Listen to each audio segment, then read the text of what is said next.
Alrighty, welcome back to another thrilling installment of Mecha Mondays. I'm your intrepid narrator slash pilot Fragath, and today we're going to read some more of ManFac by Martin Caidin. Previously on, our protagonist Lance Parker, has been on the road in the wake of his dramatic exit during in the wake of that earthquake. In so doing, he's been making his way east. And he discovers that he can, in his paranoid way, set up a routine and go about living on the road. This is not without its perils. He runs into some nasty redneck good old boys who don't like him very much, and he beats the ever-loving bejesus out of. In the ManFac suit, of course. And he realizes as he's going that money for him is also an issue, not just Lee Grazi. So he settles on the only logical and reasonable way to make a fair bundle of cash quickly, and that is to crash some pro wrestling matches and basically get in the ear of the wrestling promoter and say, hey, I got this guy. He just crashed your match. Give me money. You'll make tons of money because you'll be trying to take the guy down, and it'll be great. And the dude's like, sure, sure, and then proceeds to shaft him and not give him all the money he asked for. And so he manages to get a more lucrative contract out of the guy, and still there's an attempt to get him killed there, or at least damaged, which fails because he's a clever boy, our Lance. And he proceeds to get enough money, some $10-something thousand or $15,000, I don't remember now, and just dips. He's like, all right, I'm out. And that's basically where we leave you. But he had fun, and that's what matters. Alrighty, let me see where we are here. Come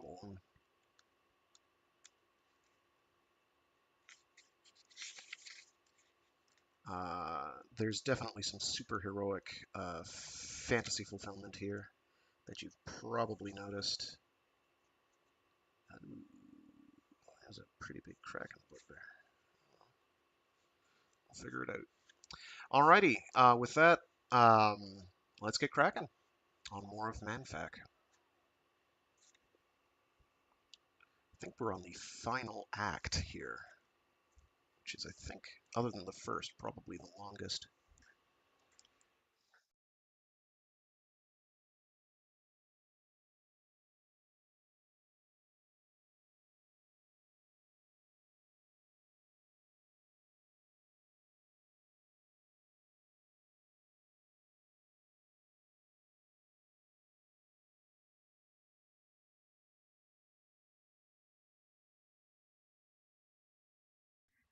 Book 4,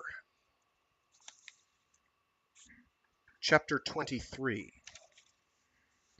Cash was the lubricant required by Lance to slide through the social and business structure and still leave the least possible turbulence in the wake of his passing. He could pay for fuel, food, motels, clothing, and all his basic essentials, and he would be free of finger-pointing records. No credit cards and no checks, and no one to report on a powerful German driving a truck. Until he rolled out of Atlanta, Otto Heller had never existed, and Rawlins' legions would have no place to search for a man of whose existence they were unaware. There was no question but that they were beating the bushes in search of Shigura Sato. There had been too much mystery surrounding the enigmatic and impossibly strong Japanese who had devastated every opponent brought up against him, and vanished as inexplicably as he had appeared. Let them look, and let Rawlins shout his innocence, even as he cursed the heavy cast on his foot. Otto Heller took his own sweet time. No long driving sessions. His inner self had borne too many aches and bruises to accept the punishment of long drives. He selected his motels carefully, assured both isolation and comfort, barricaded himself behind his electrified defenses and shotgun, and gave Lance Parker the freedom of mind and the time to soak in hot tubs and keep kneading oil into raw skin. He had time to rest and regain his strength, and he had time again to think. He had ripped $20,000 from the grasp of Rawlins, and after expenses he still had just over $17,000 in cash. Not too bad for a few days' work by a scarred cripple, he decided with an acceptable touch of humor. And $17,000 could last him a very long time indeed if he remained with the essentials and didn't go off half-cocked. The problem was that he still didn't know where to go or what to do. The immediate future ended every day when the sun went down. He couldn't just keep on running, even if he did so at a leisurely pace and without financial pressure. He had to find his vision beyond each sunset, and he was plagued constantly by his own impatience in seeking solutions. Jesus, he hadn't even defined the problems, and he was scrabbling about in his mind for answers. He needed definition, purpose, meaning, a challenge, a goal. He had to be going somewhere, in mind as well as in body. Before him, well down that wide span of ribboned concrete, lay the sprawling peninsula of Florida, small towns and large cities, and every manner of country, from rolling hills to seacoasts and citrus country and farmland and, well, a lot of space in between. He could lose himself in the cities and, "Don't be such an ass. You could lose yourself in any city." He raised an eyebrow to that inner voice and felt chagrined at this relentless demand on his own self-discipline. But, he sighed, it was true enough. Any conversation on losing himself in any area was just another cop-out, his refusal to wrest a solution to life itself from whatever problems he accepted were uniquely his. So are the advantages. Right. And you really ought to consider the alternatives, you know. Shut up, I know. Well, there was always the squared circle, the grunt and groan routine. He'd left no doubts about his abilities there, and he turned off that song with a touch of self-contempt. You didn't work the wrestling circuit unless you worked with the system, period. And the first time they even suspected he was more than he appeared to be on sight, they would react the way all human beings react to a creature superior to them, especially one with that Frankenstein touch. A fine madness that permeates all thinking of everyone involved. Destroy the creature. History bulged with such incidents, and the burning alive of witches was still an element of fairly recent history. So, to any well-structured organization, if he intruded so violently that he assumed immediately the position of top dog, he must be eliminated. That phrase, carefully structured society, stuck in his mental craw. Perhaps that was the key he sought. He didn't need to be a member of the nameless and faceless herd. He'd never been that before. He was always something special. He'd made himself better than most. Talent, skill, discipline, learning, sweat, he knew and exercised the necessary ingredients. But one salmon racing downstream while the horde follows blind instinct in its struggle upstream is glaringly visible. That was the last thing he needed to be. Time, peace, a quiet resolution of torments still in his mind. Ah, that was a neat and simple delay to the final answer. He needed the Ponce de Leon refuge where he could think instead of scheming, and remaining animal alert just to get through every day. And he needed to exercise his mind and translate what went on between his ears into something useful, practical, or whatever, so long as it produced meaningful results. The ManFac system, he reminded himself again, as he had 100 times, no matter how great the miracles wrought by Lee, God, how he missed her, had vast possibilities for improvement. And he must never lose sight of the fact that he was now more than a thinker and a tinkerer and an engineer. He was ManFac, and he was able to comprehend what could never have been fathomed without his total commitment to this system. He glanced at the road signs along Interstate 75. His face took on a puzzled look. Something was tugging at his mind. He tried to turn off his thinking, release whatever was that subconscious urge to step forward in his head. And then the spark ignited. Alachua County. The rest of it tumbled into place swiftly. He needn't be a stranger here, because in Alachua County there was the city of Gainesville, and that in turn meant the University of Florida, and that led to... Of course! He snapped mental fingers as that memory rushed through him. Dirk Martin and his wife, Deidre, sorry, there's no extra R. They lived in Gainesville. If there was one man whom Lance called closest friend, even if, he admitted wryly, he had hardly kept in touch over the past few years, it was Dirk. Little matter their long absence of contact. They'd gone to college together, had worked and crammed together, had majored in engineering and played football and wrestled and won gold cups of all kinds, and, as a postgraduate prize to themselves, had spent their first year out of college journeying about the world on tramp steamers and trains and motorcycles, and in the process had cemented their deep feeling that few men ever really come to know. Lance searched his memory. Dirk, for the past several years, had been a professor of engineering at the university, and that was it. They'd designed and built their own home and laboratory for special projects, all on a large section of land in the forested hills of northwest Gainesville. He recalled the pictures they'd sent so proudly of the magnificent cubed home engineering shop and office. And Dirk didn't strain for payments, for he had created several engineering patents that paid him very well indeed, and on a continuing royalty basis. He earned a steady $400,000 a year in a quiet manner unknown to his contemporaries, who assumed, as the overly curious are apt to do, that Deidre was an heiress, and Dirk a lucky son of a bitch. If Lance could go safely and openly to any two people in this world, then it would be Dirk and Deidre. He eased off the highway at the first rest stop, waited impatiently for a telephone, and called information to get their number.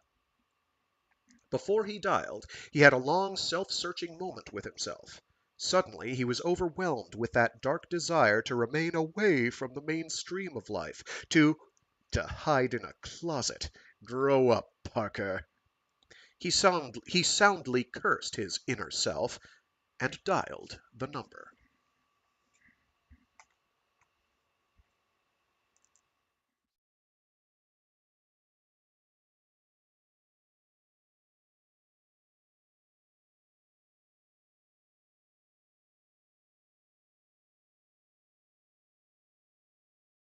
He had to do it. There simply wasn't any other way he'd walk into their lives. It was time to put ManFac to rest. They expected Lance Parker, and that, by God, was the only way he'd meet them face to face. They were wildly excited with the sound of his voice, and he fought down sudden, overwhelming emotion. "By damn!" Dirk shouted into the phone. "All this time we thought you were dead!" Lance grinned to himself. "You know the old story about my death reports being slightly exaggerated," he said lightly. "I'm sort of bent out of shape, but still ticking. Where are you? How are you? Are we going to see you?" The questions poured from Dirk. "Jesus, Lance, let's not let this chance get by. It's been too long, and—" "Whoa, boy!" Lance broke in. "I was hoping for the invitation, and—" "When the hell did you ever need an invitation?" Lance heard Dirk shouting to his wife. "Deidre, it's Lance!" A shriek could be heard in the background, and there was a babble of voices until Dirk hushed his wife. "Lance, where are you?" "About 20 miles north of Gainesville, on the interstate." "You're here? God damn it, we won't take no for an answer, Lance. Let me give you directions. You continue south on I-75 until you—" "Hold it, Dirk. Let me say something first." His tone stopped the start of directions. "How much do you know about what happened to me?" Dirk paused. Lance heard him letting out his breath before his friend answered. We know, Lance. The way your body was crushed, the radiation, all of it. Like I said, we thought you were dead. How could you have let us believe that? We can go into that later. Then you're coming, right? Hold on, Dirk. I've got to say something first. You can handle it pretty well, but it might be rough on Deidre. I don't look anything like the man you know. I was chewed up pretty bad. There are a lot of scars. I can't walk without a cane. My face looks like a bulldozer ran over it and then backed up again. So what? The intrusion stopped Lance cold. So what? Was that all there was to it? Couldn't he convince him that? Lance, I'm on the extension. Lance, I'm on the extension. Not one word of what you said means a thing to us, Deidre said quietly. Will you just end this nonsense and let Dirk tell you how to get to us? Well, Lance, listen to me, Dirk said with sudden urgency. You said you can't walk without a cane and you're all chewed up. But I know you're better than anyone else except for Lee. But I know you, not your, sorry, but I know you better than anyone else except for Lee. And you sound just like that asshole I knew in college. Will you, for Christ's sake, knock off the crap? Just take down the instructions, please. Lance dropped his shield. All right, thanks. Go ahead. He wrote it down. 30 minutes away at the most to plunge back into a life of people who knew him before. Well, shut up and move it. Yeah, he muttered to himself. He returned to the truck, started the engine, but sat without shifting into gear. That decision filled him. He shut off the engine and climbed through the hatchway onto the back of the truck. He removed the ManFac of Otto Heller, cleaned off his body, and slipped into jeans and a sweatshirt. Back in the cab, he started up and began rolling onto the highway. It was a hell of a lot tougher driving as Lance Parker, and he had a few fitful moments with that twisted leg beneath him. Screw it, he snarled to himself. If I want to do it, I can. And he could. And he did. He hadn't realized just how much stronger he had become. Only then did he realize the strengthening of his own body from operating within the ManFac system. The ManFac did nothing without the physical input of the intent and... Whoa. Whoops. I think I skipped a page. I did. The ManFac did nothing without the physical input of the intent and the body of Lance Parker. It was a hell of a lot more complicated than simply thinking a facsimile limb into movement. The motivating factor was and had always been himself. To move a ManFac arm, he first had to move his own arm. To move a ManFac arm up and down 300 times, he had to move his own arm up and down 300 times. His own nervous system initiated the activity. His muscle system had to bring it to life. Every time he functioned within the facsimile system, he was going through a complete calisthenics and physical training program. He marveled at the way his own body adapted so swiftly to driving the truck, and then he laughed aloud. He was still within a man-facsimile system. When he turned the wheel, he operated the main wheels through a power-boosted servo mechanism, the fancy name for power steering. When he applied pressure against the brake pedal, the same chain of events took place. He was simply sending a signal to a sensor that translated the signal into a power-boosted force to operate the brakes.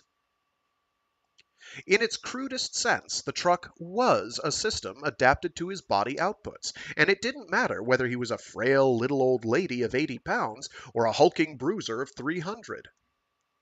But he still had to make the input himself.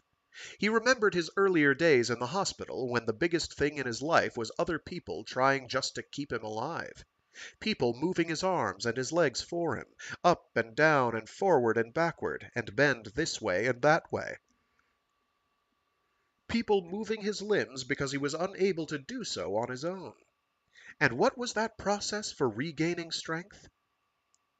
They moved his limbs, and the very act of moving those limbs strengthened muscles and sinew and tendons and ligaments and nerves and blood vessels and bone and... He'd been functioning within the concept of the ManFac system long before he'd ever seen or even heard of it from Lee Grazzi. The conclusions flowing through his mind were thundering revelations, for they freed him from the conviction that without the ManFac he was just a cripple. You're never just anything, mister. You're what you want to be. Unless that's him saying that in his head, instead of just an echo of Lee. You're never just anything, mister. You're what you want to be. Man, was that ever the truth? Another memory crawled up into his mind's center stage. Shameless plug a clock, by the way. He'd been overwhelmed with the television films of the $6 million man. Seeing the bionic man running at 60 miles an hour had inspired him to modify a ManFac with his own innovations. He'd increased the operating speed, the gearing system, of the ManFac legs, so that they would operate many times faster than his own legs could. Observed only by Lee, recording everything with a video camera, he'd started out for his superhuman dash. He had run at the same speed he had always been able to run. He couldn't get up an extra ounce of speed. Perplexed, he had jogged along hard ground, then run as fast as he could move in a sprint, straining his muscles, sweat pouring from him. It hadn't worked. He had studied the video films. He was doing everything properly, leaning into the run as he had done when he had run track in college, but the effort produced no additional speed. And then he understood. The powered system would run just as fast and not one whit faster than his own legs moved because the ManFac was responding to his own output. He had looked up at Lee, who was trying to hide a smile. Okay, it beat me this time, he told her, but there's another way. How? I'll run a gearing system through the leg motors, a power boost system. My output will be sensed by the ManFac system and increased by a factor of, let's say, 3 times normal. If I run at a certain speed, the ManFac will run 3 times faster. Ergo, I'll run 3 times faster. Won't work, she said matter-of-factly. Why the hell not? He had snapped. You'll see. You're thinking in terms of mechanical engineering, but you're forgetting the restrictions of human engineering. You sound like a monk sitting on a mountain. Black is white and the sun is square if your eyes are crooked. She laughed. Go ahead and try. It's the best lesson. He had slipped back into the ManFac and started running. Same old thing as he pounded along. Then he pressed the power button that would triple the speed of his legs. He felt the enormous power feeding back through increased movement, and for that moment he felt like a god with superpowers. But only for that moment. Suddenly he couldn't keep leaning into the run. His chest began to follow instead of leading the legs, and the legs churned madly against the ground, and his balance vanished in a wide-eyed frustration, and he sped along the ground like a drunk weaving on a rickety bicycle at super speed, ending up with a horrendous crash on his back while his legs pumped madly. Soon it wasn't funny, as cramps seized his limbs and pain shot through him. In desperation, he hit the power button and came back to reality. Lee had been hysterical. Really hysterical, with tears of laughter running down her face. She could hardly talk. His face was dark and mood even darker as he sat in the projection room to study the video films, but very soon he was laughing with her. It was completely ludicrous, a scene out of vaudeville and the Keystone Cops. His legs had run away from him. He had had no control. As well be a helpless passenger without control on a runaway motorcycle. Do you understand now? Lee had finally asked. Did you ever see a grown man shaking the hand of a child and pumping the hand vigorously through a full movement of up and down? The child is helpless. He can't keep up with the movement. He can't coordinate with that movement, and very quickly his muscles are cramping, and he gets a charley horse, and the pain becomes severe. That's what happened to you. Since your own legs can't function at 3 times normal speed, you can't run at 3 times normal speed. There can be a slight increase, but that's all. Let me put it another way. Any good track man will run away from you, but there isn't a man anywhere of your size and bulk and weight who could hold a candle to the way you, as ManFac, can run. And as an afterthought, remember the way you leaned into your running? That was wrong. It's okay for starting out just the way track stars do, but what happens when they're on their way around the track? The head goes high and is held back, and Spare me the sordid details, he broke in. One comedy routine a night is enough for me. it's been worth it, she concluded. You have an understanding of how to use the advantages of ManFac without trying to find something that isn't there and never will be there. Never forget that even if you worked out the balance and the rest of it, running at 3 times your fastest human speed would tear your own muscles and body systems into knotted cramps in seconds. I'll tell you something else. He had looked at her and waited. Don't you understand? If there had never been that accident, the same rules would apply. You couldn't really run that much faster if you were a perfect physical specimen in the ManFac. The words had sobered him, but at the same time permitted him to distinguish the true advantages, such as climbing straight up a thick rope. His own muscles would let him climb for only so long a time and distance before his body began to yield to strain and energy drain. The manfac would let him climb with very little effort for hours. As he moved his arm, the manfac would respond with a dozen times his own strength. When he grasped the rope, he needed only to grasp it without straining. A tenfold increase in squeezing power would keep him locked safely wherever he was. A 320-pound human fly. So there were the advantages and the disadvantages. And now, driving south on I-75 to the waiting Dirk and Deidre, he had found another advantage to not being manfac. When he wasn't, he was himself. So obviously the caveat there to this powered armor system not being able to run as fast is that because you've got this massively increased motor strength, you could just run differently.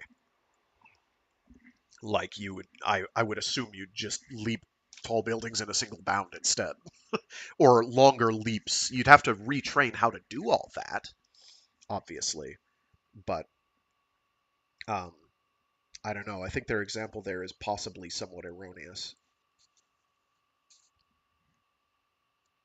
Like you wouldn't run better automatically, but you should be able to put forth more oomph. But you'd have to relearn how to run at that point, which I guess wasn't the goal. And and the point about tearing your muscles apart is a very good one. Um, One of the things that keeps giant robots firmly in the realm of fantasy, at least as they operate in everybody's favorite cartoon shows, is uh, is the inertia from impacts would be it would jelly you. It would be very bad for you. Um, some series have elegant ways of getting over this, but a lot of them are just like, let's kind of pretend this isn't an issue because that's the only way to justify it. Um, and then there's a couple where it's like, well, they just don't move fast enough for that to be an issue. Armored Trooper Votoms is probably an example. Those in Votoms, the various armored troopers or ATs are very extremely fragile and generally portrayed as exceedingly disposable. So, like, they get one tapped all the time, and they're because of the fuel system that they use, they're basically death traps, flaming death traps. If you get like a fuel line nicked, which is very easy to do. And instead of running around and slamming into things, though they do some slamming, um, they uh, they skate instead. So you have kind of more of a powered skating driving system going on. They have this very particular slalom-looking movement. It's very distinctive. Anyway, digression over. He took the turns slowly, amazed at the thick forest growth and hills in the midst of a Florida city.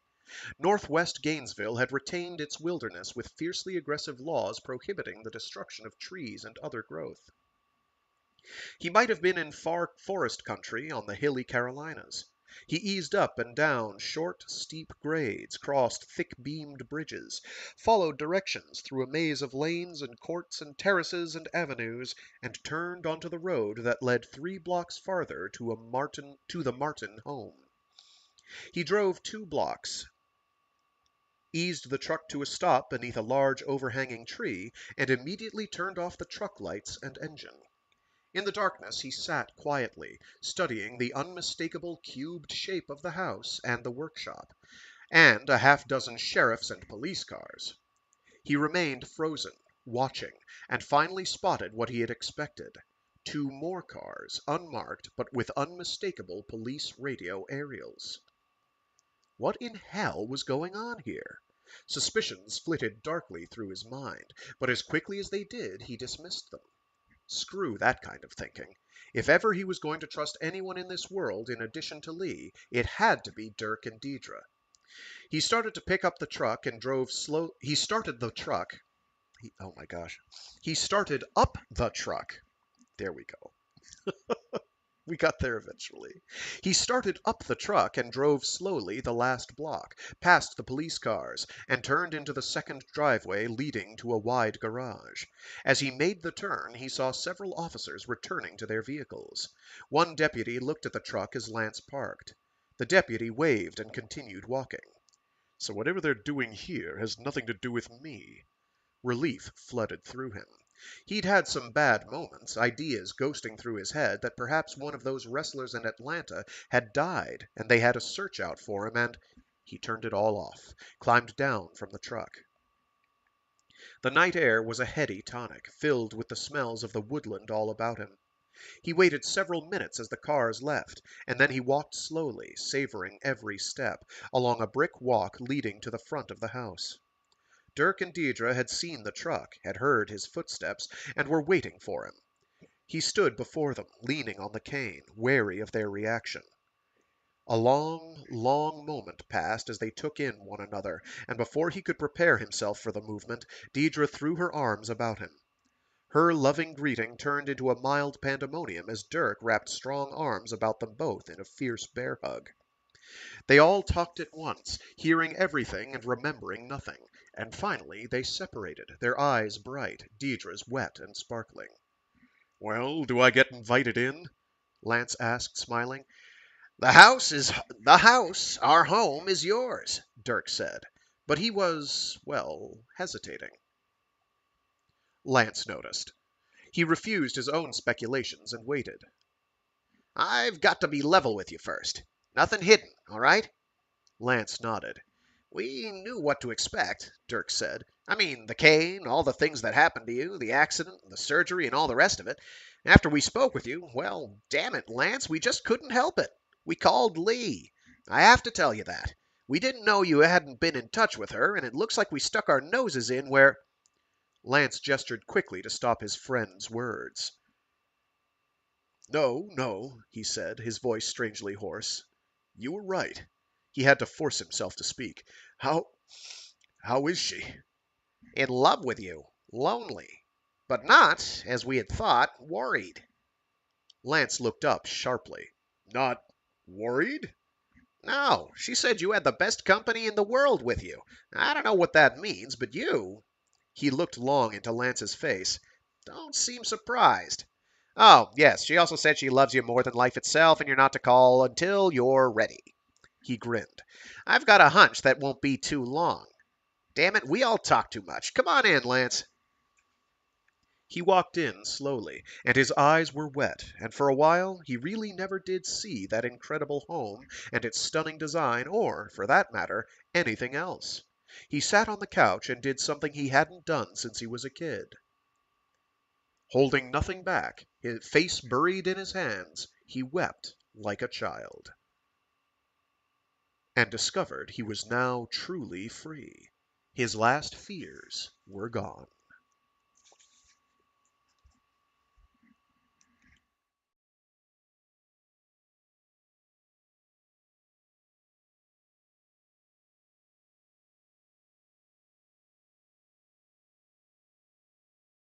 Thanks for tuning in, Kazong!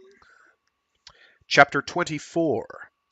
The Martins set up Lance in a wing of their extraordinary home, a bedroom suite on the second floor along with a masterful bath creation, a huge stepped wooden tub of thick planking and a concealed whirlpool jacuzzi. He soaked in the tub, groaned with the pleasure of the water jets against his improved but still sore muscles, then carefully kneaded oil into his skin afterward.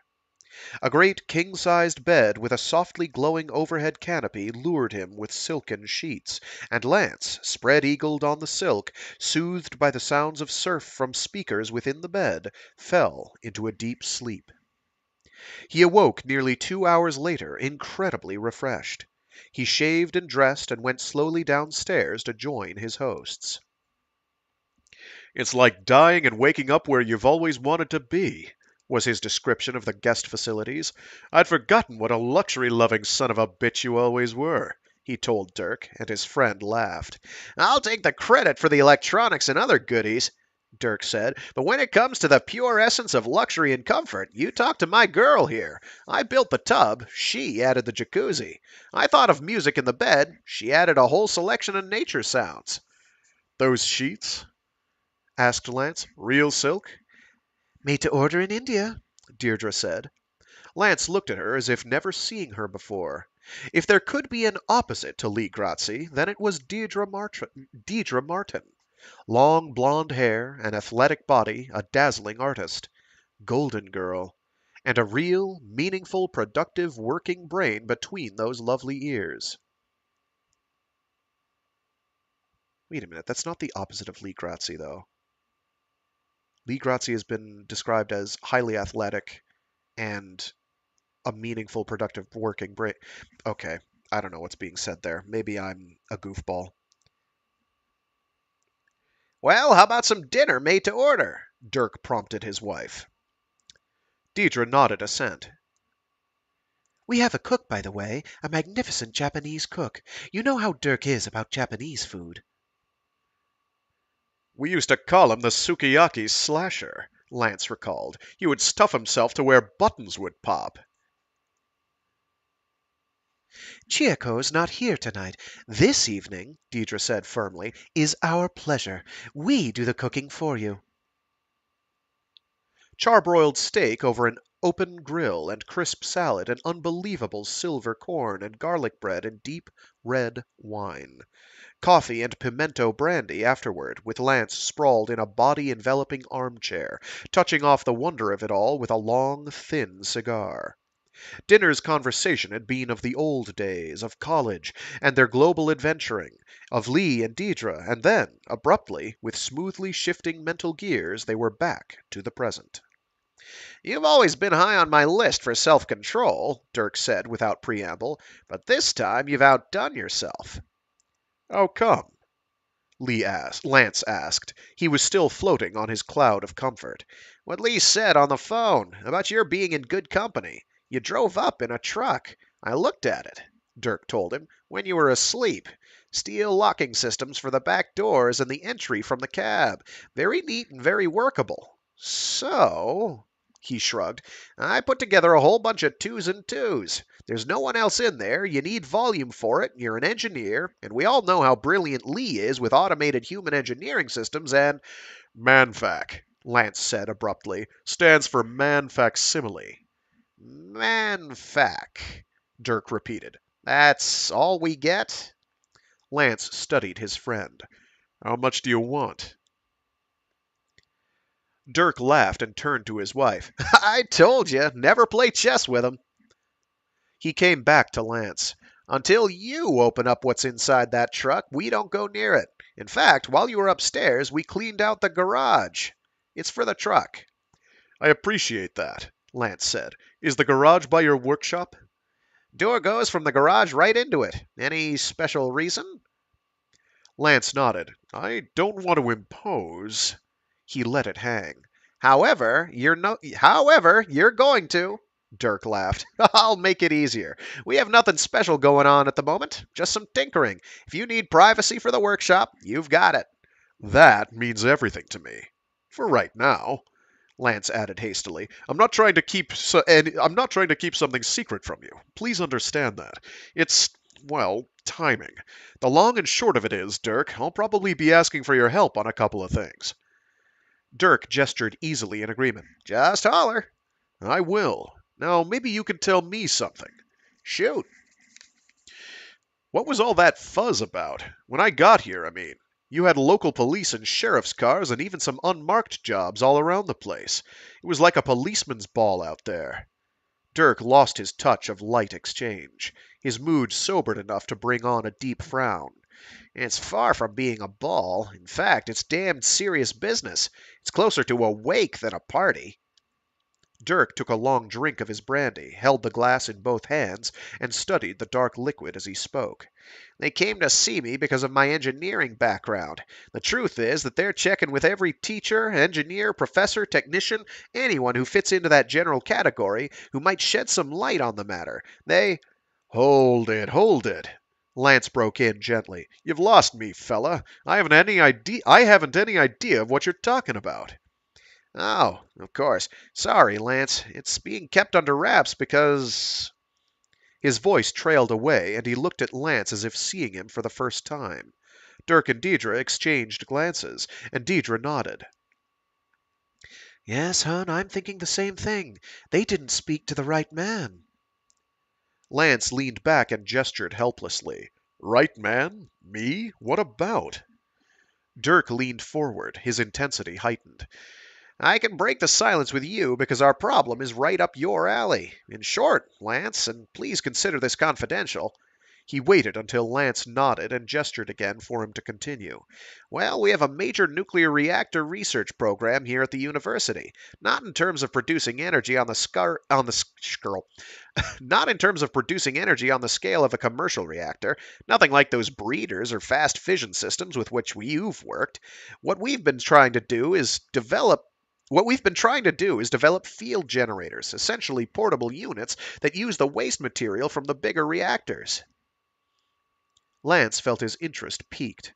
I've also heard other people bring this idea up recently. There's been conversation about that. I don't know how viable that's ever going to be in the near future, but who knows? I know what you mean. Like the systems the astronauts left on the moon to work the remote stations. In fact, they've been working since the early 70s, and very well indeed, I might note. This book, I don't know if they're still working. They probably aren't, because this was written, or published rather, in 81. Precisely, Dirk confirmed. We've been developing systems that use the highest quality waste material. You know, there's enough radioactive decay in that material to be converted to electrical power for limited areas. Since we're using straight radioactivity, we're not producing something that's nuclear. The radioactivity is there. If we put a converter system between the radioactive materials and the shielding, well, one unit would be enough to provide all the stationary power requirements for, let's say, a very large farm. It would attend to lights, heating and cooling, pumping systems, that sort of thing. Are you going for straight conversion to electricity, or photovoltaic systems, or heat conversion, or... Dirk held up his hand in surrender, laughing. We're testing them all. That's the whole idea. We don't know what's best, what's most efficient, what's safest, what's the best combination. Someone is even working on a powerful electromagnetic field to curve the radioactive emissions in a force field, which could either generate heat for steam or convert directly to electrical current. You, of all people, can recognize what this would mean. It would be a tremendous breakthrough. First, it allows us to make good use of the radioactive byproducts of the main energy plants, instead of just storing the stuff. Second, it could give us hundreds, make that thousands, of well-shielded portable plants that don't have plumbing or complicated systems of any kind beyond the, page break. That don't have plumbing or complicated systems of any kind beyond the immediate generator. All safely portable, I should emphasize. In other words, we'd be able to place these generators in remote areas where, right now, there's nothing at all except gasoline-fed generators with all their problems of maintenance, power output, and especially delivery and storage of large amounts of fuel. I've got the picture, Lance broke in. So what's the business with the law? Dirk's expression was clearly one of pain, and Deidre found the moment perfect for examining her nails. Dirk sighed. You're not going to believe this, but... He shrugged. Here goes. We had some 600 pounds of radioactive materials here. Some of it was considerably purer than the bulk of the stuff, and there was at least 200 pounds of some pretty high grade. What the hell do you mean you had? That's past tense. Dirk seemed to flinch. You called it. Had. You mean it's gone? Like the wind, Deidre broke in. Let me finish your scenario, Lance said. Of a sudden, he was back in home field, sat smack in the middle of what he had done for years. You said high grade. If I know the systems you're messing with, you people requested the highest quality possible in 239. Dirk looked like a basset hound. Right. Plutonium, Lance said softly. You had 200 pounds of plutonium, and it's gone? Uh-huh. I don't know what the hell to say. Lance's face showed his shock. Do you realize what this could mean? Deidre was waving for attention. Someone please tell me what it means? Angel, Lance said in a soft and disturbing voice, it's not that hard to figure. Given the right engineering knowledge, which any really good engineering students certainly have, that's enough stuff, even if you're sloppy, to put together at least 2 or maybe 3 old-fashioned, clumsy, dirty, atomic bombs. Deidre turned white. You can't be serious, Lance. Her hand had flown to her throat. Please tell me you're not serious. Oh, I'm serious, all right, and... Lance broke into his own conversation and stared at Dirk, who in turn was now bolt upright in his seat, staring wide-eyed at Lance. What the hell's the matter with you? Lance asked. You just said... Dirk was gesturing frantically, trying to put together the words tumbling from his mouth. Lance, how do you know who stole that plutonium?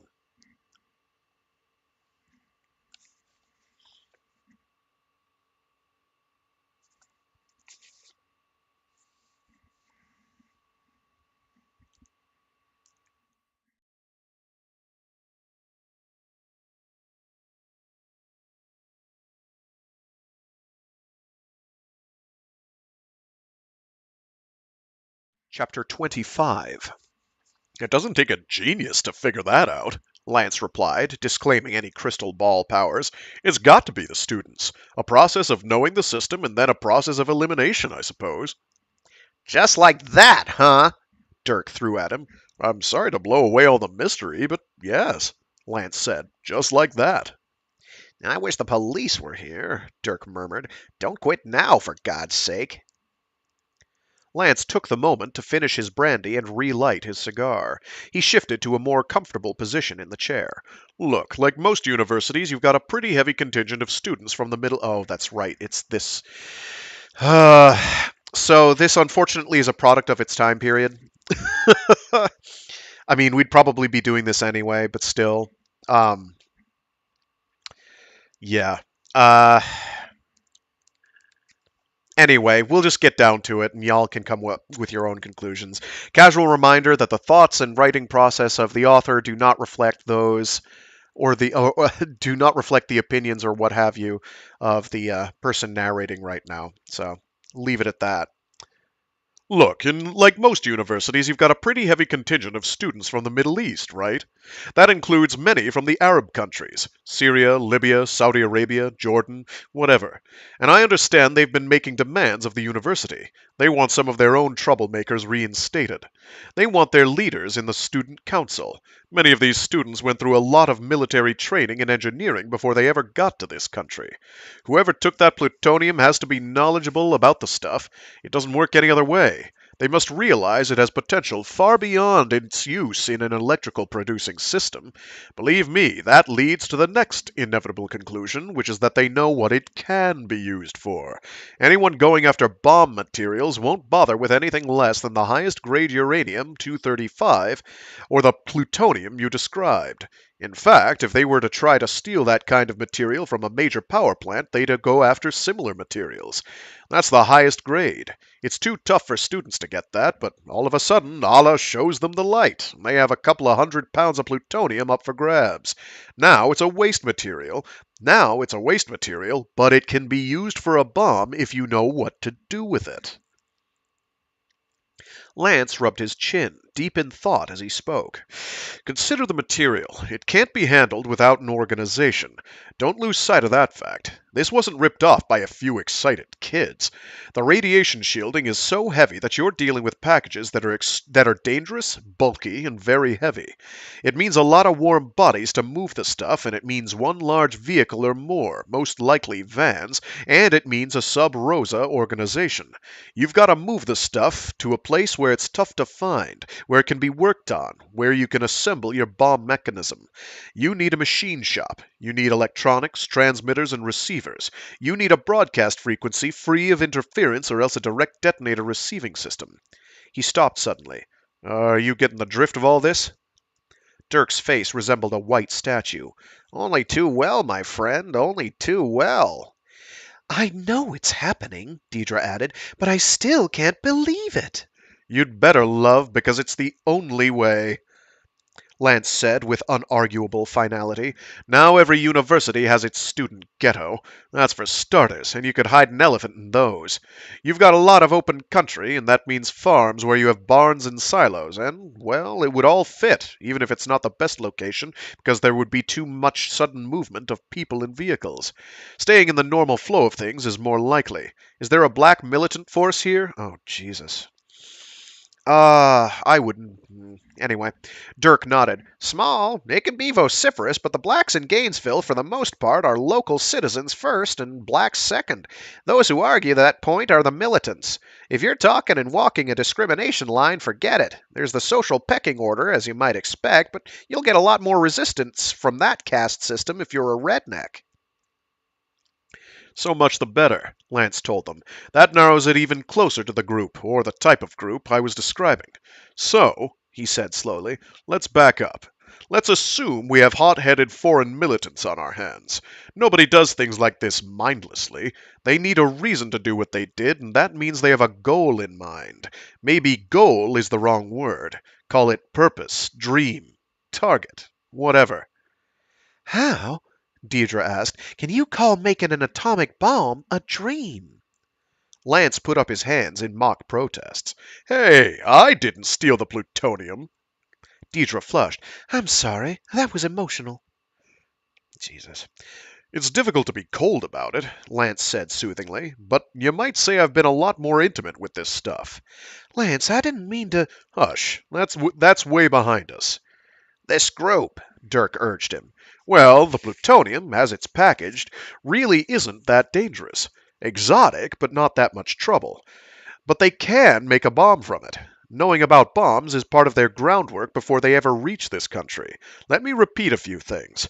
Remember what they need to make all this meaningful. They need a machine shop, electronics, metals, explosive or rocket devices, transport to carry heavy loads, and above all, they need tight discipline and close coordination. And they need a voice. A single voice to speak for all of them.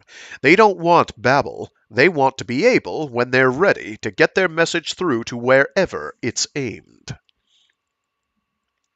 He held out his glass for more brandy, sipped slowly for a moment. His throat was hurting. He wasn't accustomed to long speeches like this, and even with the corrective surgery he felt a rasp file rubbing his larynx. He took another sip of brandy and pushed on. The odds are they've spent more time fighting among themselves and with each other, so they haven't been in much trouble outside their own clique. But now they have a purpose. They're the skinny kid on the block ruled by the big bad people. By the big bad people, and the kid suddenly finds a case of dynamite. Now, understand one thing, Lance emphasized. I'm only reacting to what you've told me. I can't, obviously, prove a word of what I've said in a court of law, but I can damned well extrapolate, and, if I say so myself, with very good accuracy. I could even go further than that. I think there's every chance that I personally could get a handle on these people and maybe even find out where the plutonium's been stashed. The key to all this is that the very nature of the plutonium dictates what avenues they have to travel.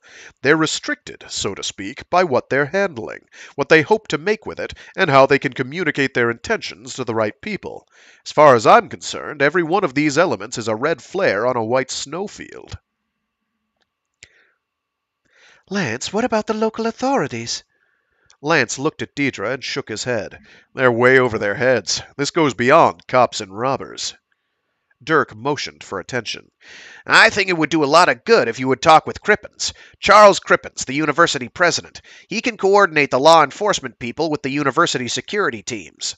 You're talking parking tickets and crowd control, Lance said disdainfully. Well, there's more, Dirk said with a defensive look. We've got the FBI and the CIA and the AEC and God knows what other organizations already involved in this. They'll swarm all over the area like an invasion of fleas on a small dog's ass and... Jesus, that's the worst thing they could do, Lance said with sudden heat. I've lived with radical students and so have you. Don't you remember? Just panic them and they go wild, like animals running before a forest fire. A gloomy Dirk Martin finished off his brandy. Okay, he said fitfully. What the devil would you do? First, I'd ask Deidre for coffee. We've hit the end of the road for the brandy. Deidre was on her feet immediately. Coming right up. For the first time since this started, I feel useful. You two go on with it. Jesus. There's some retrograde views on display here. It's all right. We're moving. I like how, like, one of the first things he brings up is any black activist group. It's like, oh yeah, are there Black Panthers around? They clearly might have abducted the nuclear plutonium. It's like, why are we jumping that far? Not that I'm saying they couldn't. I'm saying that that's your first thing? That's your first list? Come on. Anyway. I'm not saying Martin Caidin was racist. I'm saying Lance Parker maybe made a bit of a jump there. Anyway. They waited for her to leave for the kitchen. They waited for her to leave for the kitchen. Lance turned back to Dirk. The first thing you'd do is get the best private team in the business in here. You let them handle it. A special crew trained and experienced to work in this business, and that includes all aspects. Okay, what private firm do you know that specializes in recovering stolen nuclear material? Do you know one from the 80s? I don't. That doesn't mean one doesn't exist, but still.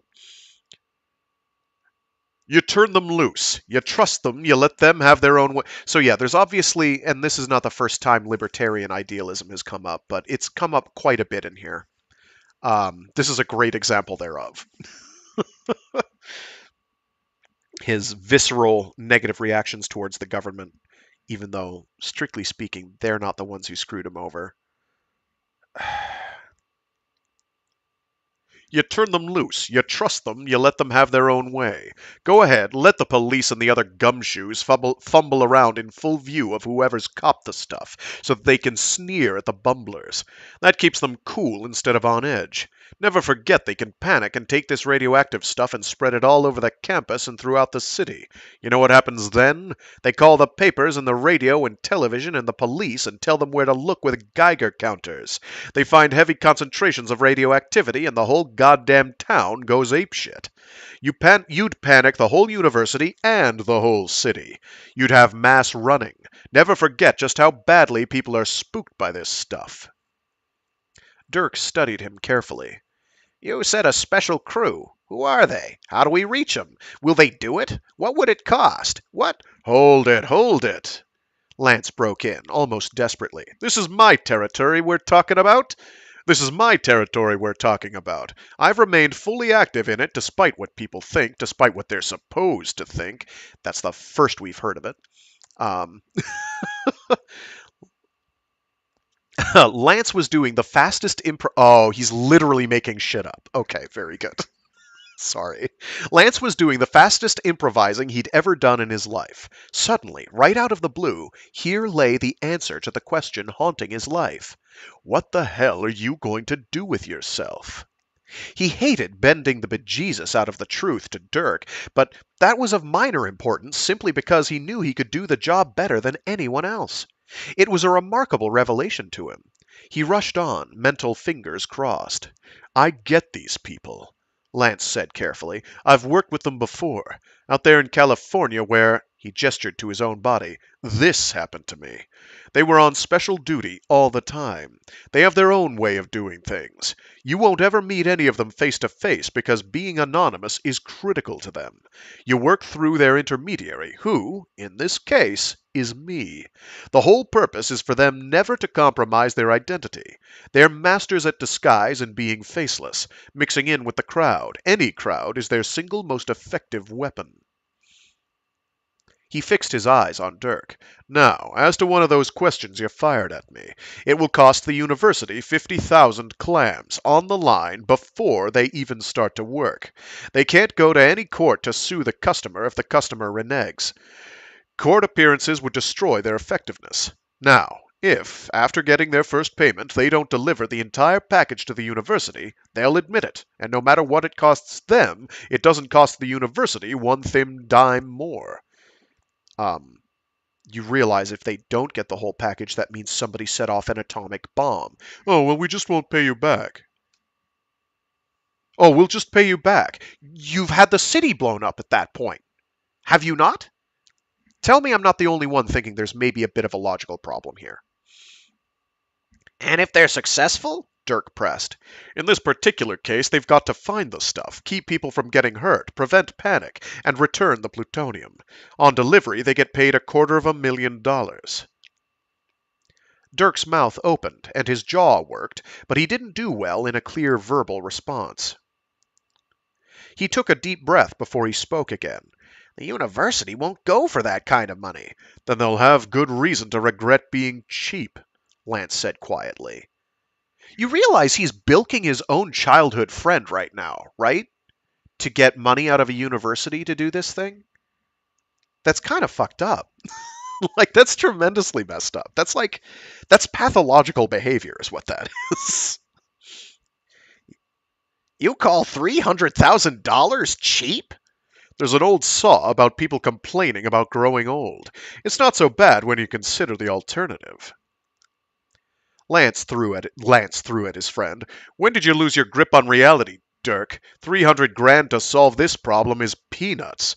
A panic alone would cost millions. It would bring the wrath of the state and federal government down on the school, create a mass wave of firings and new people taking over. And have you considered what happens if they put together their